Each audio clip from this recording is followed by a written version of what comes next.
વડોદરા મહાનગરપાલિકાની દબાણ શાખાનો સપાટો ગત શનિવારે સંકલનની બેઠક મળી હતી, જેમાં ધારાસભ્યો અને અધિકારીઓ વચ્ચે બેઠકમાં દબાણનો પ્રશ્ન ખૂબ ચર્ચામાં રહ્યો હતો.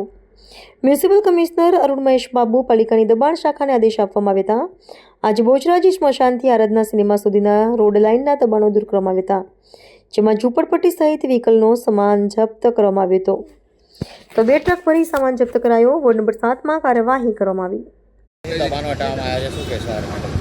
આજે વોર્ડ નંબર 7ના વિસ્તારમાં આરાધના ટોકીસ પાસેથી બહુચરાજી સ્મશાન તરફ જતો જે રોડ છે, ત્યાં રોડ સાઈડમાં જે ઝૂંપડપટ્ટી છે તેમજ જે અન્ય દબાણો લોકોએ કરેલા છે એ દબાણ દૂર કરવાની કામગીરી આજરોજ દબાણ શાખા, ટીડીઓ વિભાગ, વોર્ડ નંબર 7નો સ્ટાફ વગેરેને સાથે રાખીને કાર્યવાહી હાથ ધરવામાં આવેલ છે. આગળ ગેરકાયદે ગેરહાજર લોકોના દબાણો પણ દૂર કરવામાં આવશે.